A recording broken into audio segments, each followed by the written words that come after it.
Cənab Prezident. Siz Amerika Birləşmiş Ştatları Prezidenti cənab Donald Trump'ın dəvəti ilə bu ölkədə səfərdəsiniz və bugün Azərbaycanda hər kəs Vaşinqtondan xəbərlər gözləyir. Odur ki, bu müsahibəyə görə təşəkkür edirik. İcazənizlə suallara keçək. Cənab Trump'la görüşünüzü və Amerika Birləşmiş Ştatları Azərbaycan arasında strateji tərəfdaşlığa dair xartiyanın hazırlanması üçün işçi qrupunun yaradılması ilə bağlı sənədin əhəmiyyətini və ümumilikdə bu səfərin nəticələrini necə qiymətləndirərdiniz? Mən səfərin nəticələrini çox yüksək qiymətləndirirəm. İlk növbədə Prezident Trump'ın dəvəti ilə Amerikada işgüzar səfərdə olmaq əlbəttə ki, Azərbaycan-Amerika münasibətləri üçün çox önəmli bir məsələdir. Deyə bilərəm ki, bugün Amerika-Azərbaycan münasibətlərində yeni səhifə açılır. Əməkdaşlıq və strateji tərəfdaşlıq səhifəsi. Və əlbəttə ki, Azərbaycanın milli maraqlarının qorunması üçün Amerika Birləşmiş Ştatları ilə bu səviyyədə münasibətlərin qurulması çox önəmli məsələdir. Prezident Trump'la görüşümüz çox səmimi şəkildə keçdi. Deyə bilərəm ki, dostluq şəraitində keçdi.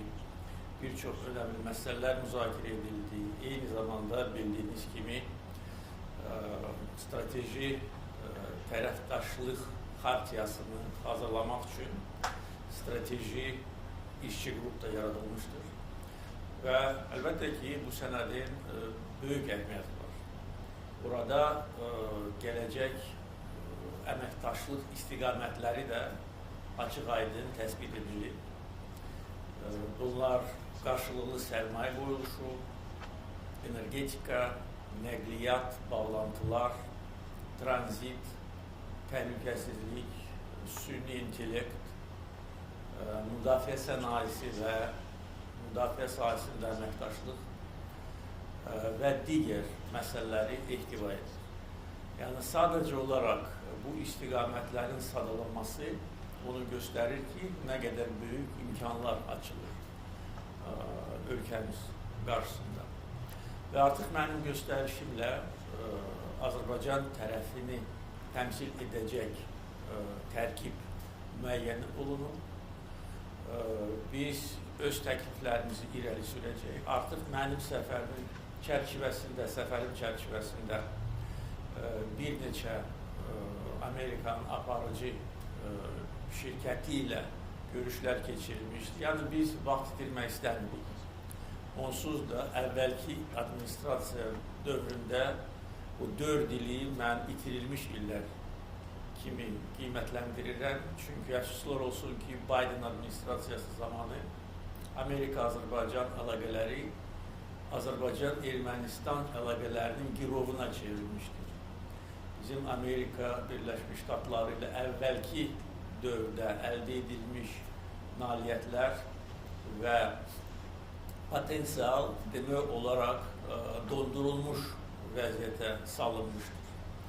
Ona görə indi biz vaxt itirə bilmərik. Xüsusilə cənab Trump'ın və onun administrasiya nümayəndələrinin, onun komandasının Azərbaycana olan müsbət münasibət, yəqin ki, tamaşaçılar da bizim keçirdiyimiz görüşləri və mətbuat konferansındakı ab-havanı da hiss ediblər. Bu xoş münasibət əlbəttə ki, çox önəmli bir andır. Bu nöqteyi nəzərdən səfərin çox böyük əhəmiyyəti var. Prezident Trump'la bu mənim birinci görüşümdür və yenə də demək istəyirəm ki, görüş çox səmimi şəkildə keçirildi. Onun Azərbaycanla bağlı olan bilgilər sözün düzü məni təəccübləndirdi. O, bir çox məsələləri dərindən bilir. Azərbaycanın önəmini, onun geosiyasi əhəmiyyətini, Azərbaycanın Amerika Birləşmiş Ştatlarına həmişə dost ölkə olmasını cənab Trump çox yaxşı bilir. Və əlbəttə ki, şəxsi təmaslar önəmli rol oynayacaq bizim münasibətlərimizdə.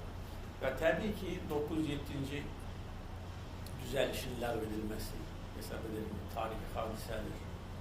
Strateji əməkdaşlıq formatına artıq başlamağımız da hesab edirəm ki, tarixi hadisədir. Ona görə mən səfərin nəticələrindən çox məmnunam və əminəm ki, bu səfərin nəticələri, konkret nəticələri yaxın gələcəkdə özünü büruzə verəcək. Mr. President, it has been quite a day. History in the making.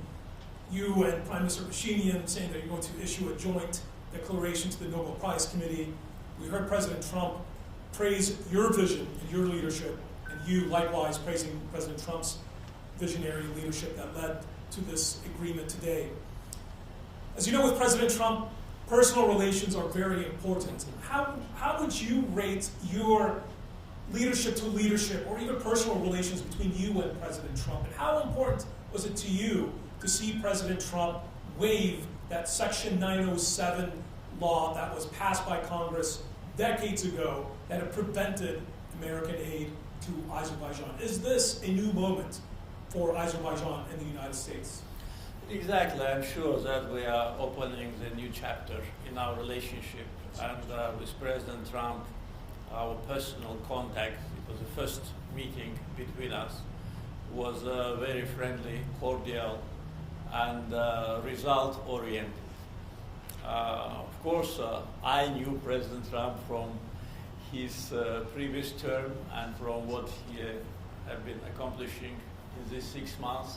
President Trump didn't know who am I, because he heard about me through his team members.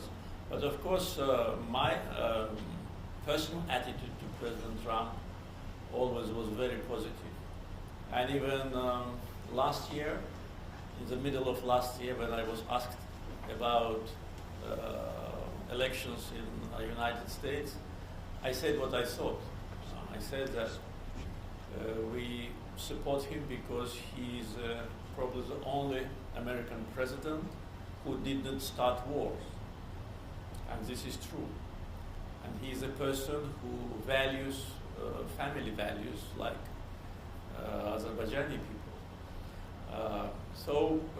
And of course, during these 6 months in office, as I said today at the press conference, he did things which seem to be impossible.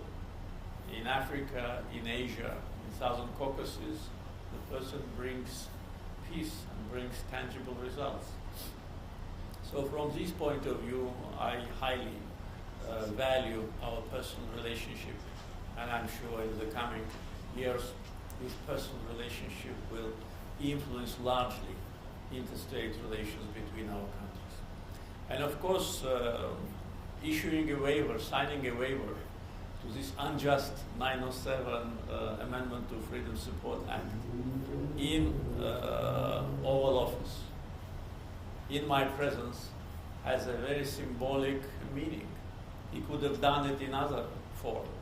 He could have signed that later, but he decided to do it in front of President of Azerbaijan, the country which have been unjustly sanctioned by Congress back in 1992, in October 1992.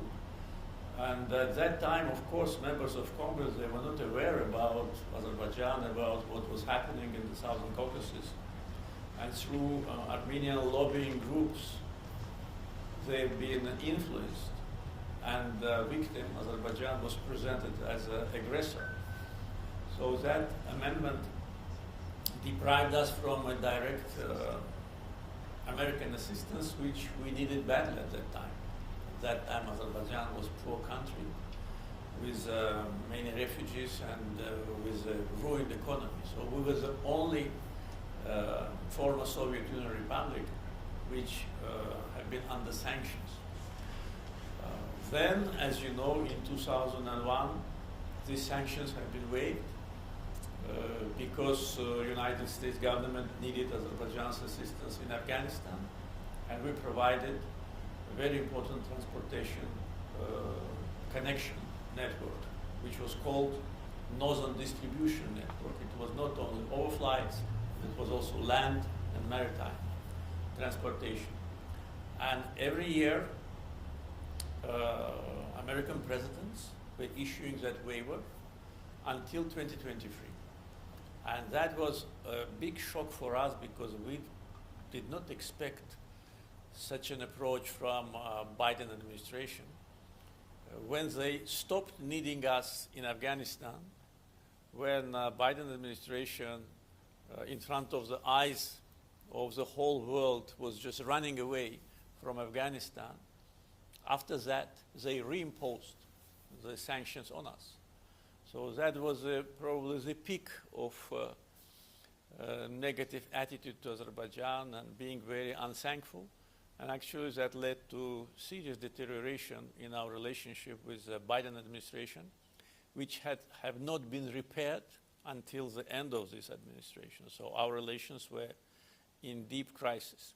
So this symbolic gesture of President Trump has a lot of sense for us.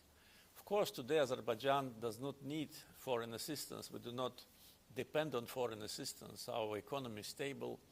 Our foreign debt is just less than 7% of our GDP. We ourselves became a donor country. So today, 907 amendment has mainly political and symbolic meaning. And this demonstrates that this injustice no longer is around. So this was a very important political gesture on behalf of the president, and along with signing today in his office the creation of a strategic working group to develop a charter on strategic partnership. These two important events happened today. That's why I consider 8th of August a historic day in our interstate relationship, which will have a very positive implication for the whole region. And definitely what happened today between Azerbaijan and Armenia also will be very important for the whole region, for all those who want peace, stability, and prosperity in the Southern Caucasus. Cənab Prezident, bugün imzalanan sənədlər, çox önəmli sənədlər imzalandı. Hamıya yaxşı məlumdur ki, 2-ci Qarabağ müharibəsində zəfərdən sonra sülh müqaviləsi təşəbbüsünü məhz Azərbaycan irəli sürmüşdür. Bu baxımdan bugün imzalanan sənədlərin əhəmiyyətini necə şərh edərdiniz? Bəli, 2-ci Qarabağ müharibəsi başa çatanda deyə bilərəm ki, Ermənistan, Azərbaycan gələcək əlaqələri və təmasları sahəsində bir boşluq yaranmışdır, bir vakum yaranmışdır. O vaxt hələ fəaliyyət göstərmək istəyən ATƏT-in Minsk qrupu da demək olar ki,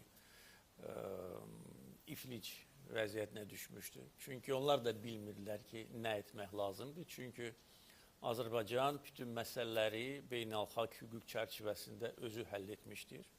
Hərbi siyasi yollarla Qarabağ münaqişəsi, Azərbaycan-Ermənistan münaqişəsi öz həllini tapmışdır. Və məhz Azərbaycan o vaxt gələcək baxışlarını ortaya qoydu. Yəni ki, bu boşluq çox davam edə bilməz. Yəni Azərbaycanla Ermənistan arasında sülh müqaviləsi olmalıdır və onun təşəbbüskarı qeyd etdiyiniz kimi biz olmuşuq. O təşəbbüsü biz irəli sürəndən sonra yenə də cavab heç yerdən gəlmədi. Onda biz məlum əsas 5 prinsipi ortaya qoyduq və bunun üzərində sülh sazişinin mətnini də biz hazırlamışdıq. Və bildiyiniz kimi ondan sonra danışıqlar prosesi başlamışdı bizim təşəbbüsümüzlə. Danışıqlar prosesi o qədər də hamar getmirdi. Onun da əsas səbəbi ondan ibarət idi ki, o vaxt Ermənistan tərəfi sülh sazişinə Qarabağla bağlı müddəanı daxil etdirmək istəyirdi. Halbuki bu heç bir məntiqə sığmayan məsələdir, heç bir hüquqi və siyasi əsası olmayan bir məsələdir və biz Ermənistan tərəfinə izah etməyə çalışırdıq ki, bu bizim daxili məsələmizdir və dövlətlər arası sazişə hər hansı bir ölkənin daxili məsələsi daxil oluna bilməz. Ancaq buna baxmayaraq Ermənistan təkidlə bax, öz mövqeyindən geri çəkilmək istəmir.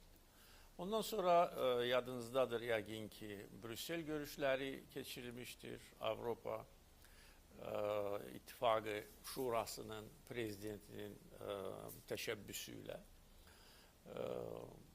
Ancaq yenə də əsas fundamental məsələ imkan vermirdi ki, tərəflər bu məsələdə razılığa gəlsinlər.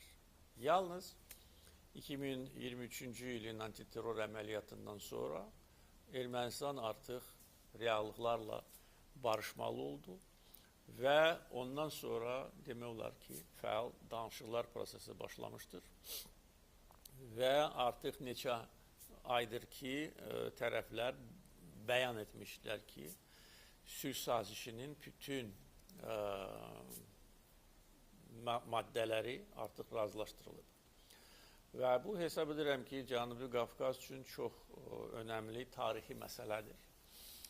Və bugün Ağ Evdə paraflanan sülh sazişi əminəm ki, artıq bölgəyə sülh gətirir. Təbii ki, Ermənistanın, necə deyərlər, ev tapşırıqları da var.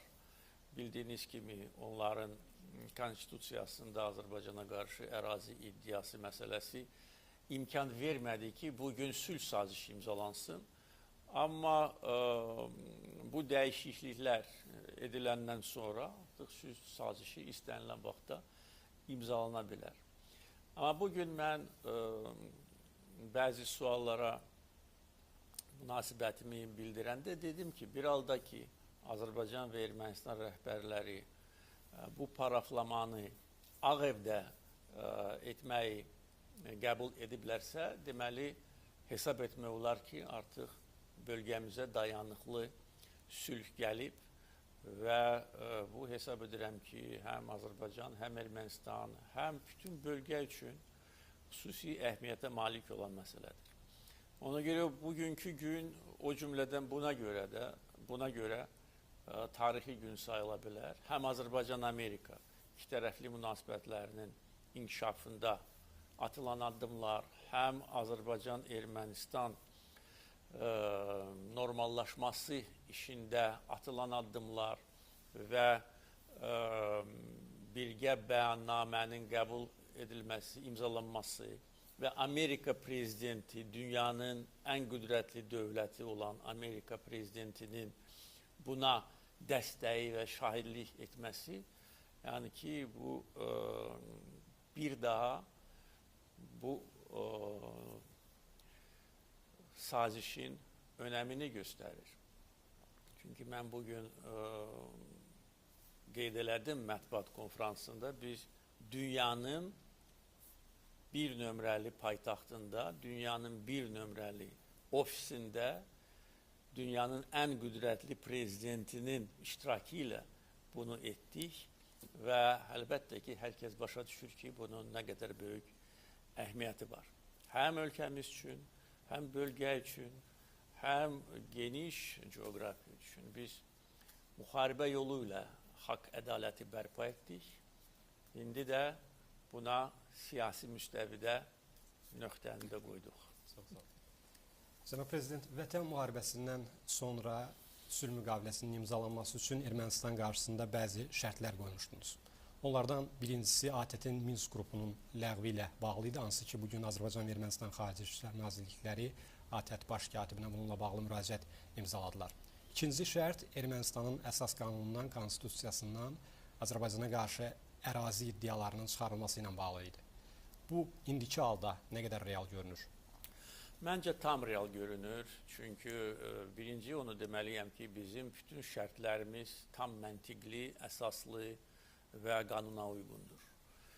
Müxtəlif mərhələlərdə Ermənistan cəmiyyətində və hakim dairələrində belə bir fərziyyə irəli sürülürdü ki, sanki Azərbaycan Ermənistanın daxili işlərinə qarışmaq istəyir və hətta danışıqlar zamanı dəfələrlə belə bir məsələ qaldırılmışdır. Bizim isə mövqeyimiz ondan ibarət idi ki, bu cürə qəbul edilməməlidir. bu birbaşa bizə aidiyyəti olan məsələdir. Bizim ərazi bütövlüyümüzə olan açıq tələbdir, iddiadır. Ona görə bu düzəliş edilmədən sülh sazişi imzalana bilməz. Bizim mövqeyimiz hər zaman ardıcıl, məntiqli, əsaslı idi və biz öz mövqeyimizdən geri addım atmamışıq. Çünki heç vaxt qeyri-real və qəbul edilə bilməyəcək şərtlər də qoymamışdıq Ermənistan qarşısında. Amma nədənsə Minsk qrupunun ləğvi ilə bağlı bizim əsaslı təklifimiz mənfi reaksiya ilə üzləşirdi. Halbuki dəfələrlə biz izah etməyə çalışırdıq ki, bir halda ki, Ermənistan Azərbaycanın ərazi bütövlüyünü tanıyır. Bir halda ki, artıq Ermənistan özü deyir ki, Qarabağ Azərbaycandır. Minsk qrupunun de jure qalması tamamilə məntiqsizdir. Onsuz da o öz funksional mahiyyətini itirmişdi və biz heç vaxt imkan vermərik ki, bu hər hansı bir formada canlansın, yaxud da ki, hansısa başqa formaya deməli formaya minsin. Ona görə bugün sülh sazişinin paraflaması və Minsk qrupunun ləğvi ilə bağlı bizim müştərək müraciətimiz hesab edirəm ki, o birinci maniyəni aradan qaldırıb və yenə də deyirəm, bugün bu paraflanma Ağəbdə baş tutdu. Ona görə mən şübhə etmirəm ki, Ermənistan konstitusiyası dəyişiləndə və Ermənistan tərəfi özü bunu bildirir ki, belə dəyişikliklər edilməlidir. Azərbaycana olan ərazi iddiası oradan çıxarılacaq. Əks təqdirdə bu birinci növbədə Amerika Birləşmiş Ştatlarına hörmətsizlik olacaq. Çünki hər kəs bilir və bizim mövqeyimiz demək olar ki, bütün aparıcı beynəlxalq aktorlar tərəfindən, o cümlədən Amerika Birləşmiş Ştatlarından anlayışla qarşılanır. Çünki sülh sazişi imzalananda hər bir məsələ öz səni tapmalıdır və bizə qarşı olan əsassız ərazi iddiası oradan çıxarılmalıdır. Ona görə mənim bu məsələ ilə bağlı şübhəm yoxdur. Yenə də deyirəm, bunun nə vaxt olacaq, bu Ermənistan öz işidir. Biz burada hər hansı bir təklif irəli sürə bilmərik. Ancaq mən hesab edirəm ki, nə qədər tez olsa, o qədər yaxşıdır. Çünki vaxt itirmək məncə lazım deyil. Bir halda ki, artıq Azərbaycanla Ermənistan sülh sazişini paraflayıb, onun rəsmi imzalanması da çox çəkməməlidir. Mr. President, your arrival here in Washington, signing this peace deal, meeting with President Trump, has introduced you and Azerbaijan for millions of Americans who, for the first time, are being introduced to you in Azerbaijan. They perhaps don't know where Azerbaijan is or have certain misconceptions. Yeah. How would you respond to some of the concerns among some in the American media and in the think tanks, concerns about will Christians be protected in Karabakh? Yeah. And just how important is this Zangezur corridor, not only for Azerbaijan, but for American trade interests as well, given that the Trump trade route is going to be established? Yeah, you know, for many years Azerbaijan was demonized in the United States media, which President Trump fairly names fake news. And these media outlets like Washington Post, New York Times, Newsweek, and many others on a regular basis were spreading rumors about Azerbaijan, were attacking us, publishing insulting articles, and actually misleading American public opinion. That was mainly done by representatives of Armenian lobby, the group which today acts against Armenian interests. And today, instead of being happy of what happens today, they are absolutely disappointed because their agenda is absolutely different. They were those who are responsible for occupation because their ideas, their advices, their money, and their influence on different Armenian governments played a destructive role for Armenia itself. If not for them and groups like them, Armenia would have been much more developed country with a solid independent system, but they just lost time. They lost time occupying our lands, and in the end, they could not keep this occupation forever and actually lost 30 years in their development. And all those rumors and false information about Azerbaijan, for those who know our country, seem absolutely biased because Azerbaijan is one of the countries which is famous for its ethnic and religious diversity.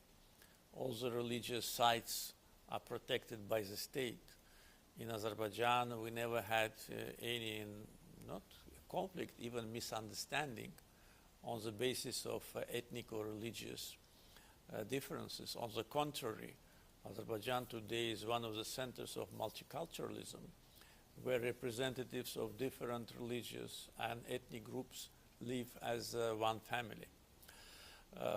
So I think what happened today will be also a good answer to those who still either do not know the reality or deliberately try to create wrong perceptions. And also with respect to land connection between mainland of Azerbaijan and Nakhchivan. You know how many rumors, how many provocations we faced during these last 5 years from leaders of different countries which were spreading rumors that Azerbaijan is planning to attack Armenia. Azerbaijan is planning to take that part of territory by force. And all our messages that this is false information, they did not work because this perception was created, including here in Washington. And the driving force for this Azerbaijanophobia was Biden's administration. And we know it for sure, because in our communications with our European partners, on many occasions they were telling us that this information comes from Biden's team. They were deliberately spreading rumors about Azerbaijan's so-called aggressive intentions. And even during the first months of President Trump's administration, there have been such narratives. They were coming from representatives of the old team, which still stayed in some governmental institutions, and which agenda was influenced either by NGOs like Human Rights Watch, Freedom House, these Azerbaijani haters, or by USAID or Radio Liberty, which President Trump very successfully eliminated and just saved the world from this disaster, which is called USAID. So this was for us a kind of a challenge just to explain that this is wrong. So we had to explain that we don't have these intentions. And what happened today when in joint declaration, which was signed by Armenian Prime Minister and myself and witnessed by President Trump, there is a provision exactly reflecting our position: unimpeded access from main part of Azerbaijan to its Nakhchivan Autonomous Republic. It is written there, and with the sovereignty of Armenia. So what we wanted to have unimpeded access from one part of Azerbaijan to another part of Azerbaijan. And by the way, this was also obligation of Armenia signed by them on the 10th November 2020. And for 5 years, there was no progress. For 5 years, there was no physical work on the ground. During these years, we almost brought the railroad to Armenian border. It is just maybe less than 1 year we need, or if we work hard, maybe 6 months we need to bring it completely to Armenian border. At the same time, we're starting to rehabilitate the railroad in Nakhchivan Autonomous Republic. So we need this 40+ kilometers railroad in order to connect two parts of Azerbaijan. And not only railroads. We think about electric transmission lines. We think about fiber optic. We think potentially about other energy infrastructure which will absorb energy resources of Azerbaijan and our neighbors across the Caspian in the future. So all this, first of all, totally dismantles all anti-Azerbaijani narratives which have been cultivated by Biden's administration and those political infrastructure which was in their disposal, media, NGOs, USAID, and some corrupt politicians like Menendez, who is today behind bars for corruption, Adam Schiff. I just learned when I arrived that the Maryland prosecutor opened a criminal case against Adam Schiff for mortgage fraud. You know, these people were attacking Azerbaijan on a regular basis. Menendez, Schiff, Peloni, Pelosi, Sherman, Markey, and others. Christopher Smith. All these people, they hate Azerbaijan. I don't know why. Probably because the Armenian lobby pays them for that. And they were a group of serious political figures which were working against Azerbaijan on a regular basis. So today what has been signed between Azerbaijan and Armenia clearly demonstrates our intentions, demonstrates that we want peace, but we want connectivity, we want integration between two parts of our country with a safe passage, which will bring a lot of opportunities for broader region, for Armenia itself. And at one of the meetings with Armenian Prime Minister, I said that Armenia will have a chance to become a transit country. I said, you don't know what to be a transit country, you are not. And you can be transit country only through Azerbaijan. Without Azerbaijan, there is no way to be a transit country. And you will see the benefit of being a transit country. We are trying to be a stronger transit country. We want corridors which are crossing our territory to be more engaged in cargo transportation. This brings money, this brings jobs, this brings political leverage. So these are opportunities which Armenia deprived itself for many years. So this transportation route, Trump route for international peace and prosperity, TRIP abbreviation, will be another historical achievement. But again, as I said before, we should not lose time. We need to engage as soon as possible. United States will be managing this facility. And hopefully there'll be investors who would undertake these important duties to build these connectivity lines to the benefit of all the nations in the region. Do you see more American investment in energy, given we saw Chris Wright was at that meeting at the historical signing ceremony, of course the MOU signed between SOCAR and Exxon? Definitely. Yesterday, this MOU on collaboration between Exxon and SOCAR, I'm sure will result in a substantial project. I don't want to say something in advance, but there is a high probability about the big oil discovery in Azerbaijan.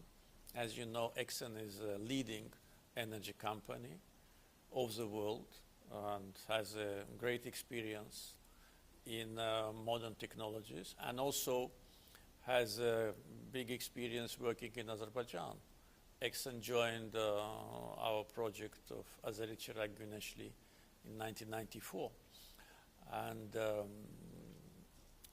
signing ceremony yesterday here with the participation of Special Envoy Mr. Witkoff and Deputy Secretary of Energy of the United States and myself actually demonstrates that we believe in the future of this project.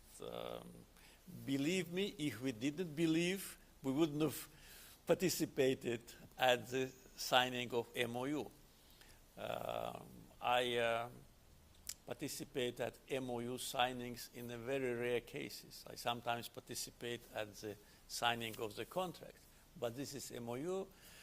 But we have a lot of factors, technical factors, in our possession to say that that could be a major discovery of hydrocarbons. And due to President Trump's vision and policy today, fossil fuels, which have been discriminated unfairly for the last maybe decade or even more, today fossil fuel is back on track. And our team was here in negotiations with international financial institutions, with Exim Bank of the United States, with potential financing in fossil fuel projects and in transportation, hydrocarbons transportation infrastructure. So energy definitely will continue to be one of the important parts of our cooperation. In our MOU, which we signed with President Trump, energy has a special place. So when we say energy, it is oil, it is gas, potentially renewables. Today, Azerbaijan is supplying natural gas to 10 members of NATO, to 10 American allies. And with respect to pipeline gas delivery, we cover 14 countries. So in that respect, again, about the pipeline gas, I mean, Azerbaijan is one of the leading countries in the world. So 10 members of NATO, 10 members of EU, we just recently started to supply natural gas to Syria. So we already entered the region of Middle East, and we'll expand our geography in Europe and also in Middle East. So, but this is only one part of our future agenda. We have a lot of hopes to work closely with the United States on artificial intelligence, on digital transformation. Already initial contacts during my visit here between members of our team and American companies took place, and many more to come. So really, today we are witnessing a historic day from all points of view: security, stability, peace in the Southern Caucasus, economic opportunities, investments, energy security, and many others. Fascinating. Thank you so much, Mr. President. Thank you. Teşekkür ederim.